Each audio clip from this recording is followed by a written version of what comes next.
Hi, everyone. Welcome to ExactDNA podcast. And I'm quite excited because actually the second episode of ExactDNA.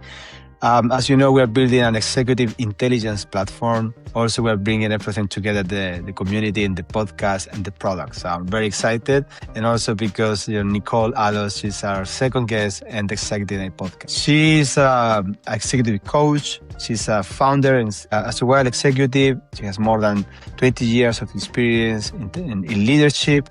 She has been helping executives, to improve their communication skills, their leadership skills. And after that, she found a problem. She found a problem that she resolved with AI. So she built a product to help leaders at different ages. Leaders they're like 20 years, 22 years old, or leaders who are like, 60 or 70 or 80 years old, to improve their way of communicating, resolve problems. And yeah, we're quite excited to hear your story, Nicole. Welcome. Great. Well, thank you so much for having me. I'm so excited to be here as well. Well, we're also excited. We have a lot of guests from Europe, but not so many from the US yet. So we're excited to have you here too. So the first question is just to understand a little bit, how you came out with this idea. So after coaching executives for so many years, which was the problem that convinced you to build this AI product instead of another coaching, practice or another business, which is more like human rather than a product driven, organization? Absolutely. So I come from an executive sales and customer success background. And in those roles, when I was scaling and building teams, it was all about, we want everyone to sound the same, present the same way, pitch the same way. And I realized about 7 years ago, this just isn't working. That there are some people that are great from that perspective and they're feeling really comfortable. But what we're missing out on is the authenticity that comes with really connecting with the message and making it your own. So I created a company called Socratyc about 7 years ago, where we do a lot of consulting, coaching, and training just around, authentic leadership, getting to know your own brand, and then working to shift to meet the needs of others. So about a year ago, I kept running into this same challenge with some of the venture-backed founders, CEOs, and other executives that I was working with. They were leaving the coaching sessions or the trainings or whatever, and they were excited. They felt ready to go, but that kind of knowing, doing gap, something was missing. So they're getting into the conversations, feeling really confident, and then very quickly realizing at times, okay, I'm not prepared. This is going a direction that I didn't think. And so I went out and, again, built my business on leveraging so many different tools that people need and just adding them on. And I found a platform called Udily. And Udily was built to prepare people for TED Talks, keynotes, that type of thing. And I have built the tool on Udily to be able to layer on what I know to be good conversations, whether it's talking to investors, having difficult conversations with a co-founder, whether it's whatever that might be, that somebody is actually prepared.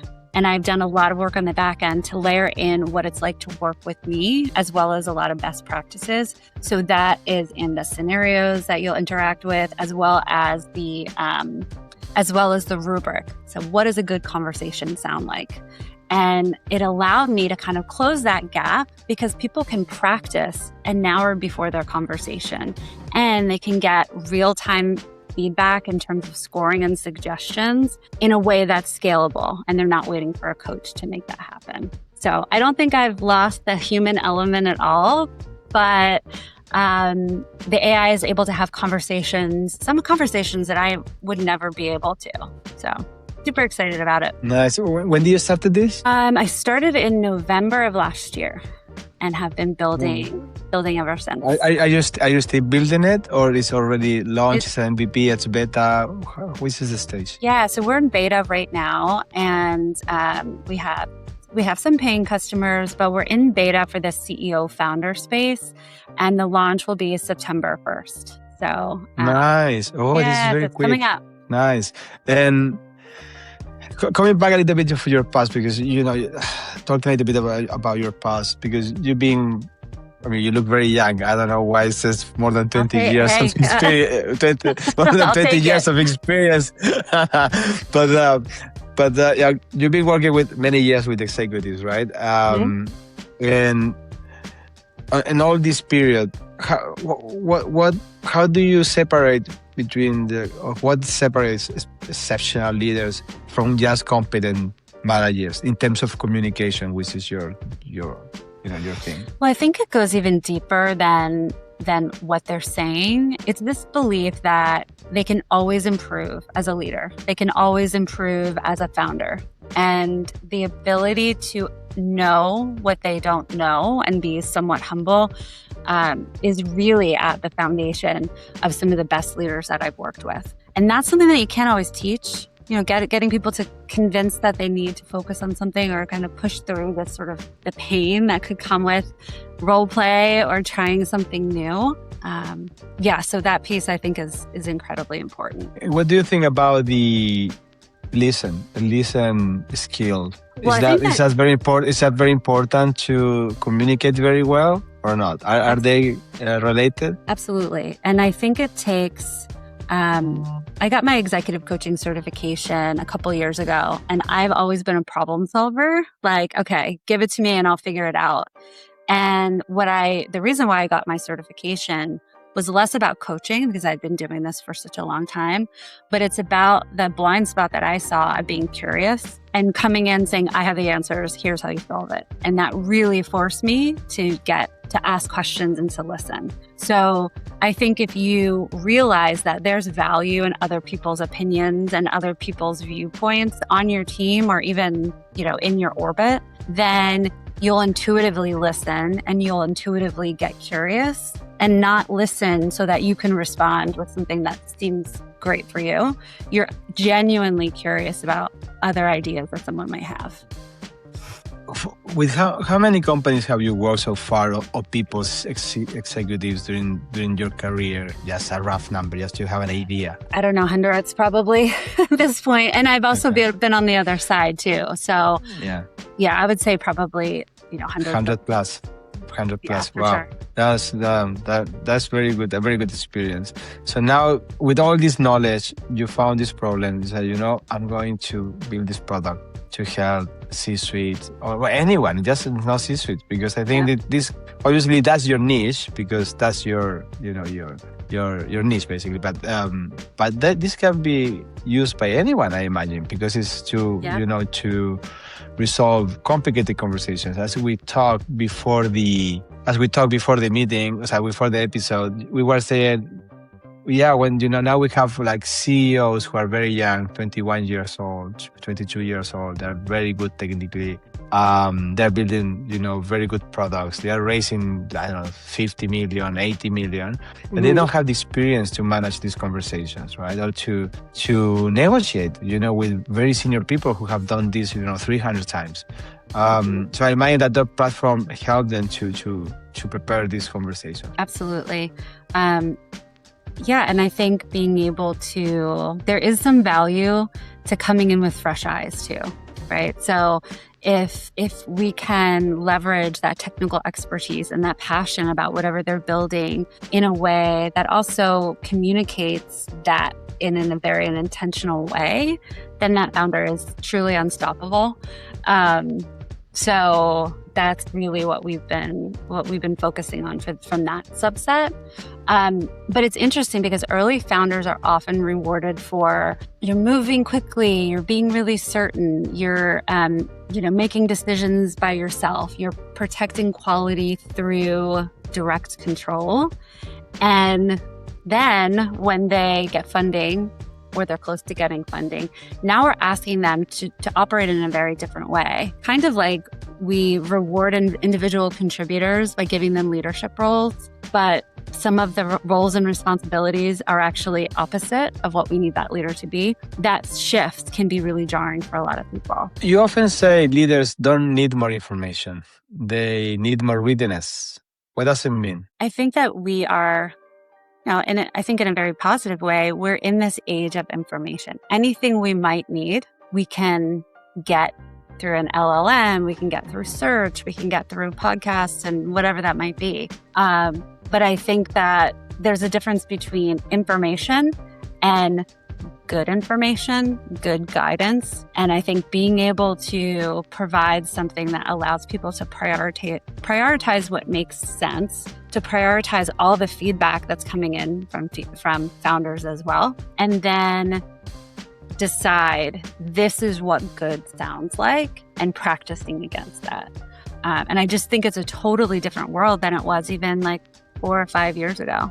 That we have all this information, but what are we actually going to do with it that's going to add value? Do you think that the AI can become an executive coach, or you think that it always would need a human in the loop? I think that, and I'm saying this, a lot of things that I've been talking about lately are kind of, like putting part of my company out of a job. And that's okay. That's just how it's going to be. I think there are parts of training and development and even some basic coaching where we're talking about binary decisions that AI can get to the point where they're making consistent decisions in that way, or consistent recommendations. I haven't seen, and I don't feel anytime soon, there'll be the AI capability to think about interrelational issues, motivations, or even I'll have a lot of clients coming in thinking that they want to focus on one thing. And in reality, we're working on confidence, or we're working on, hey, you had a tough conversation with someone in the past and you're still holding a grudge, and you're bringing that into the conversation. AI can't pick that up yet. And I do think that there will be a spot for really solid executive coaches who are focused on goals, not just let's chat every 2 weeks for an hour. Yeah, it's. I think the AI will be able to do that job soon. I think in some cases it's doing it right now. Yeah. But yeah, it needs a lot of work. It needs a lot of training and a lot of fixing. Like the algorithm and everything. And there are a lot of clients that are saying, oh, and I actually built this for that reason. Oh, I chatted with Claude and Claude said this, which is great for certain conversation. But when you're talking about high stakes, high value moments that matter, I personally would want something that's connected to either working with a human or knowing that the advice or the recommendations are going to be tied to something that isn't up to the tool to decide. Up to the machine. Right. I've heard some weird recommendations. So, you've been. I imagine when you started this journey, or you were in the middle of this journey, you were doing the coaching to the executives or leaders, because I might well directors or non-executives, right? Or board directors, I don't know.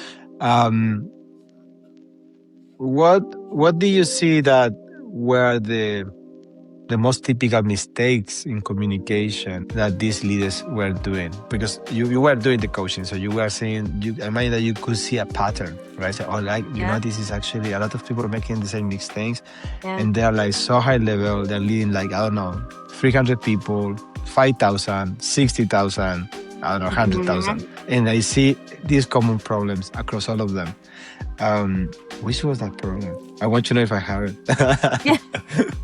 Well, it's interesting because I specifically chose a program, an executive coaching program many years ago that was a global program, because I didn't want to just look at how do US leaders look at things. And that actually was so eye-opening for me, not only going through the program, but now I coach leaders all across the world. I have clients across 3 different continents right now. And it's so interesting to me that there's a lot of the challenges are the same. And you would think, no, with the language and culture and whatever, it's different. No, it's the same. Number one is having those difficult conversations, whatever it is, like not being afraid to have the conversation, but doing so in a way that is going to have the outcome that person understands. And like really leaning into being dynamic and how you're how you're approaching. I found a lot of very, very high level leaders are not having the conversations. They're having somebody else have them, or they're not having them. So you have seen that they avoid the conversation. That's the first one, right? Mm-hmm. Or they'll avoid it until it's gotten to the point where we need to address it. And then thinking that that's being kind to the other person or whatever that might be. And in reality, feedback is kindness, no matter what. Even though it hurts, even though it's uncomfortable, like that's the best. So they cannot say what they want to say, or which is the problem of communication that they have? Or they say in a very dry way, or they are not kind, or they don't have empathy.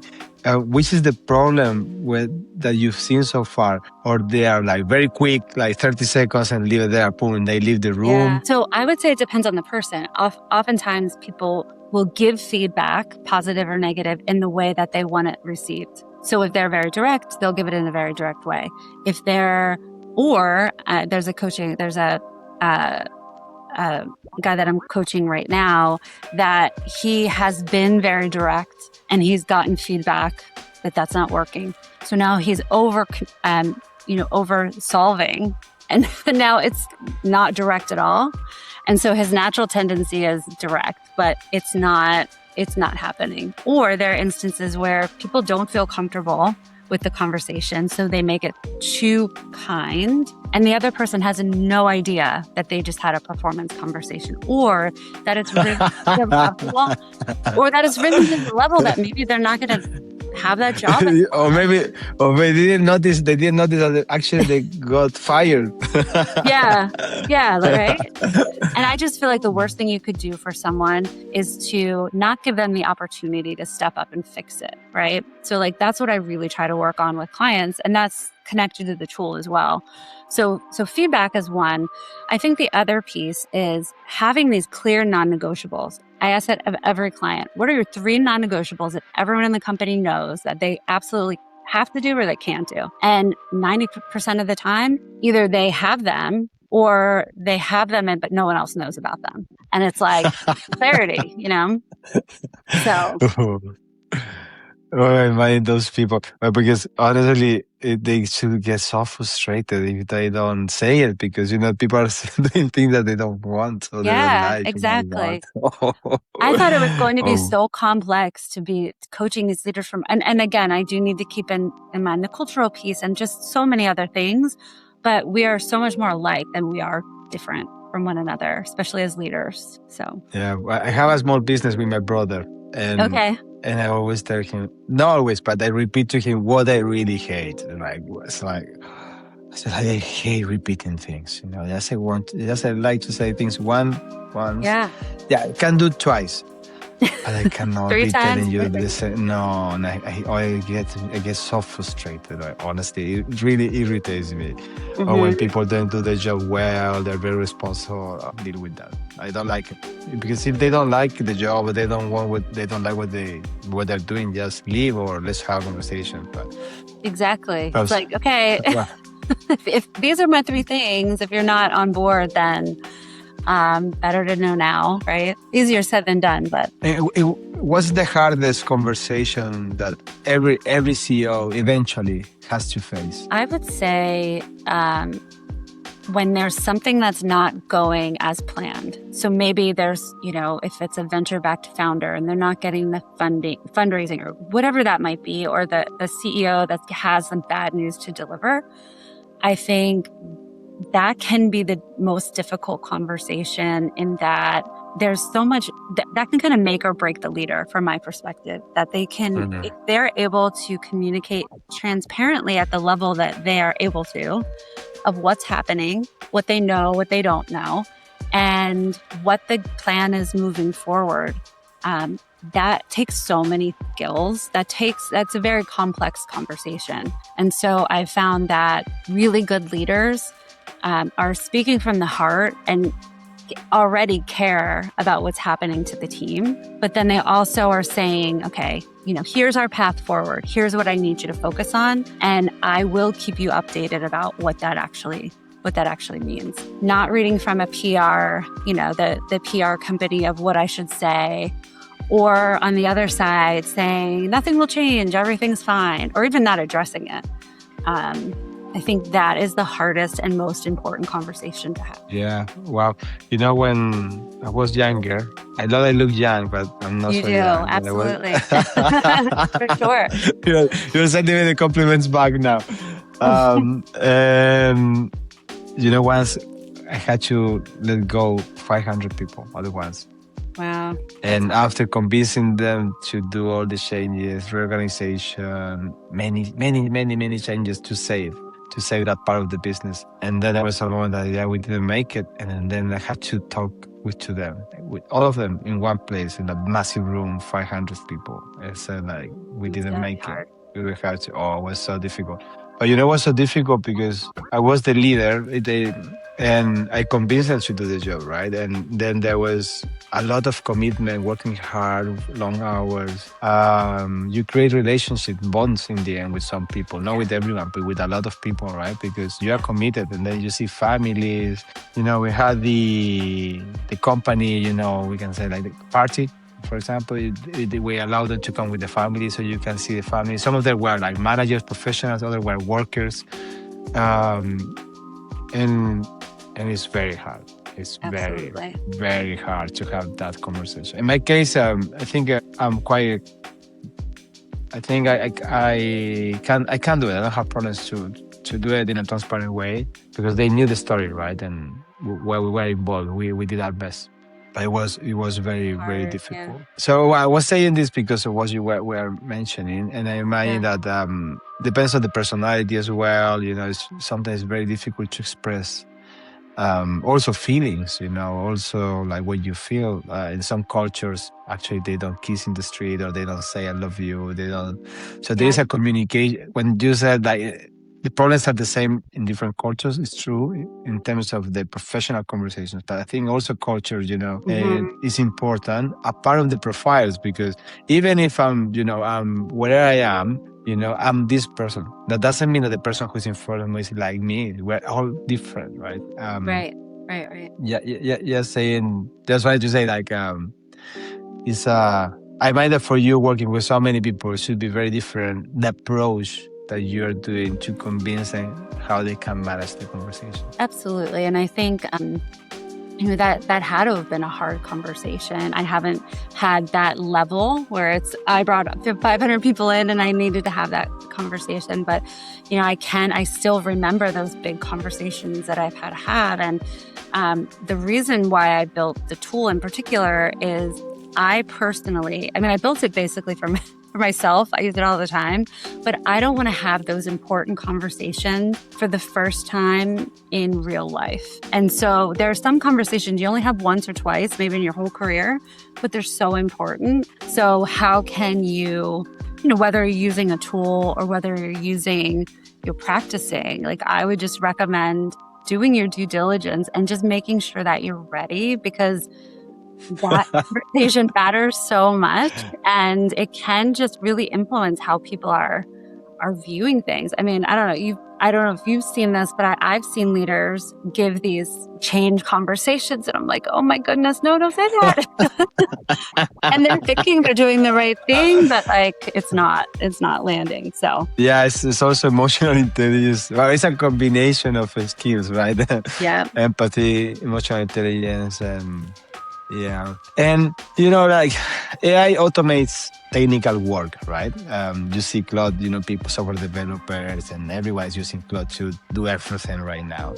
Mm-hmm. Which human skills become dramatically more valuable now? Yes, because that's what remains, right? When we think about, when I think about my role prior to starting my company, yes, there was a lot of working with the board and that sort of executive leadership piece, and then leading my team. But now, when a lot of those admin pieces are gone, even if they're high-level admin pieces, what persists is how we interact with one another and the type of person that we are. It's very clear right now, whether it's on a Zoom or in an email or whatever that is, like there's no hiding behind who you are as a leader. So is this a subscription or is B2B? Is this tool for companies that want to, I don't know, coach their leaders on communication, they have to deal with different situations, I imagine, like negotiation or training or, pay rise, promotions, or like reporting to the board. How does it work a little bit more? I would let you learn a little bit more. So right now in the beta stage, we have both B2B, so selling very similar to how I'm selling DISC assessments and leadership development programs in the other part of my business, where the organization decides, here's what I want everyone to focus on. We're going through this change or succession planning or whatever it might be. And I think there's a lot of value there, right? Because we know everyone's going through the same thing. How can we make sure that we're supporting people through that process? But I see the real value, and really my passion is that B2C is people deciding, at that higher level, I know that I need more support and I don't want to necessarily get it from a coach, but I want to decide what I'm working on. I don't want my employer to tell me I have to focus on change management and, performance reviews. So as of September 1st, when we launch, we'll have both the B2C platform as well as B2B, where we're going out with enterprise clients and supporting those relationships. It sounds exciting. You should be very busy, time. very busy, very busy. Very busy, absolutely, yeah. And I'm just finishing up an accelerator, VC accelerator between Generator and Meta. So it's their first collaboration where they're supporting a certain amount of founders in Pennsylvania.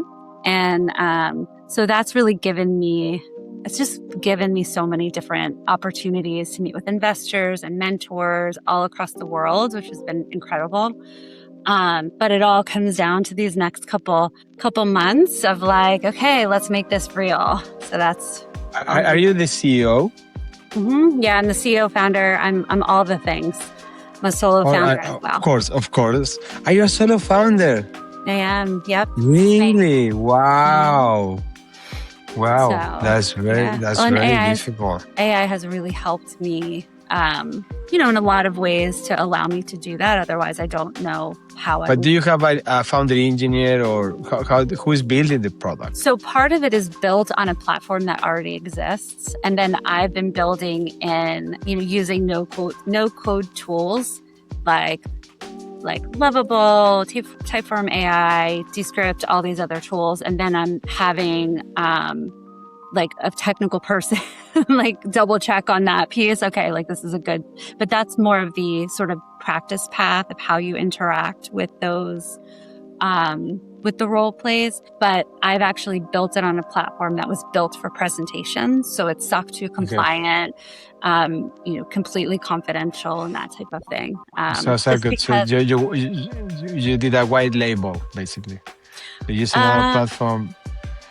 And changing it somewhat, yeah. I mean, I've the content and everything in it is mine. I'm just using the plot. It's almost as if I'm using Thinkific for training. It exists, and there's a lot of great compliance that exists in it. But I'm putting everything into it, and then I'm building out what those paths look like, if that makes sense. Okay. So, yeah, exciting. What surprised you? What surprised you the most while building Sidekick? Well, first of all, I assumed, because my personality is that if you give me a development tool, you give me something that's going to help me, and something that maybe I'm challenged with, I will take it. I will do all the things. And so I initially went out with beta, assuming that everyone is going to be so excited to interact with AI, and they're going to be so excited to role play. And I realized that's really not the case, that there needs to be something at the other end of that role play that is either high stakes or high value enough to push through logging into a new tool, practicing role play, making that time. So it allowed me to really focus in on who is that target that has something that is important enough that they would want to leverage a tool like this. But yeah, I was completely overconfident. I've got this. And when I tell people about it, they're going to be so excited.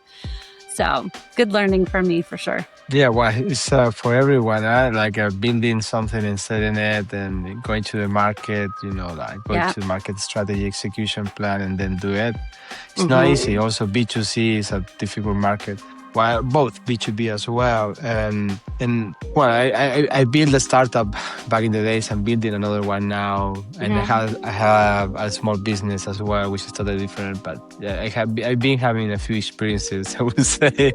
So I know how difficult it is because, back in the days I was in big corporates where the brand is ready, everything is done, it's easy to sell because people know the brand, they know the connection, they have long relationships, so it's easier, right?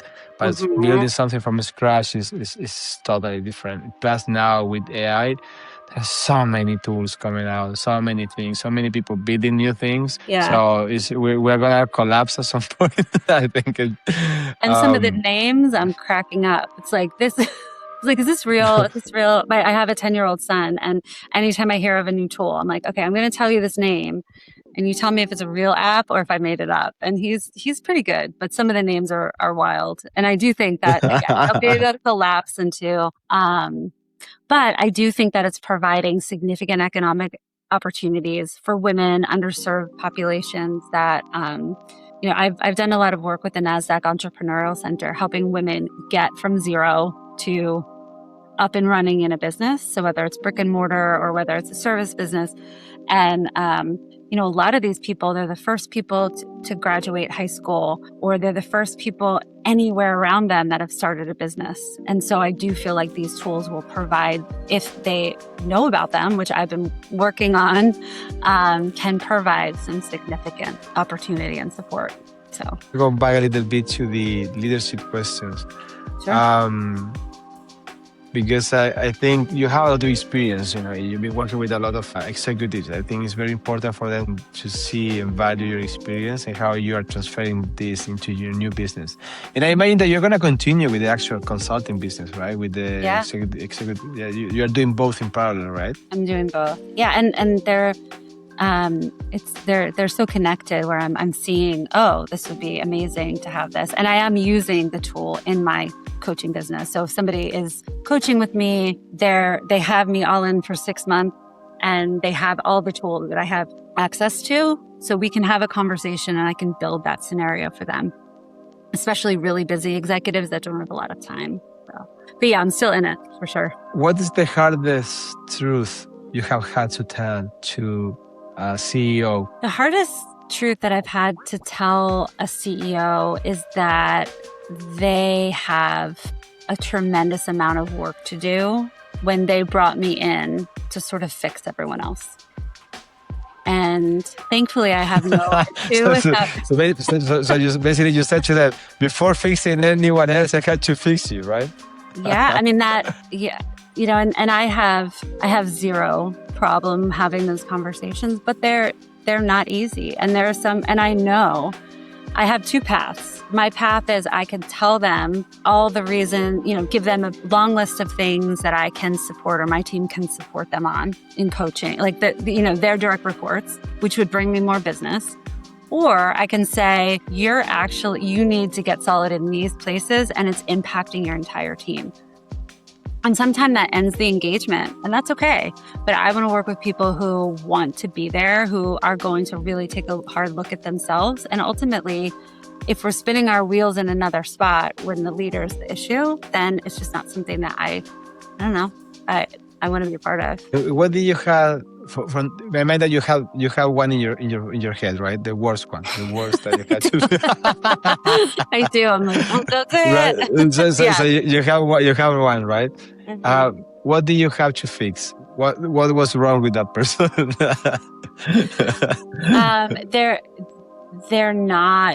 They weren't doing the work. So, being able to say, here, everyone has things that they're focused on. However, everything rolls up to you in this one spot. And it's a lot around humility, and it's a lot around clarity, but it's also around if you're asking everyone else to do the hard work and push through behavioral change and you're not doing it yourself, people will see what you do and not actually what you're telling them to do. And so if you're not modeling that behavior, then it's just never going to work. I mean, it might work short term, but ultimately you're not going to get that level of response and engagement that you really need then to either get that next level of funding or to achieve these huge goals that you have set for the next year. So it's not about communication. It's also about, you were talking about leadership, about, how he was as a leader, right? Mm-hmm. And how can leaders create psychological safety without reducing accountability? That's a great question. So when I think about psychological safety, I think first about is your team open to saying what didn't work?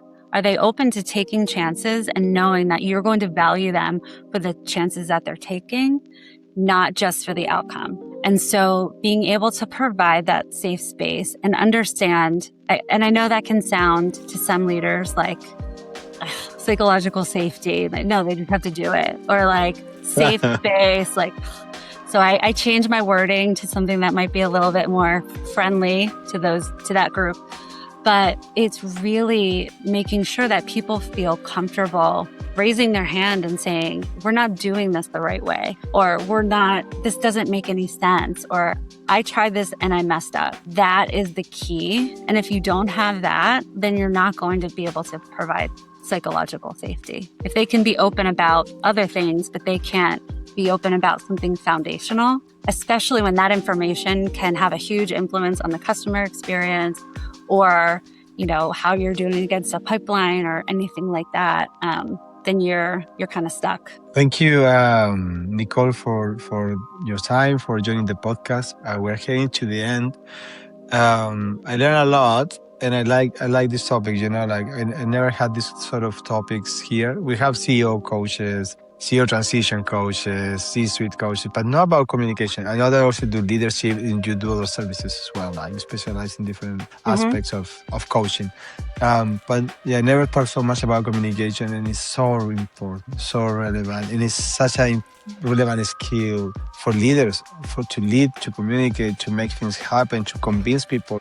Before we leave, how people can connect with you, where they can find you, if they want to try your app, or they want to try your services, how we can connect with you. Sure. So Nicole Alos, NicoleAlos.com has a lot of all the things I'm working on, as well as my tech stack and things like that. The product is called Socratyc Sidekick. So it's with a Y, SOCRATYC, sidekick.ai. And so those are two areas, but going to NicoleAlos.com will give you links to all the different places, and would love to, if anyone wants to chat about anything that we talked about today, I love it. I would welcome all of those conversations. So really appreciate the time. This was a great conversation, and it was great to connect in this way. Thank you so much, Nicole. Do you have something else to wrap up? I just want to I just want to say that when we think about leaders and CEOs, like, what is the next step that I could take? If I could leave you with one thing, it's just, how can you be more curious? Your team knows so much more potentially than they're sharing with you. So how can you ask these open-ended questions? And I think you'll be really surprised at how valuable that will be, not only to your relationship, but also to your business as well. Great. Very good advice. Thank you so much for your time. Thank you. Cheers. Bye-bye. Bye.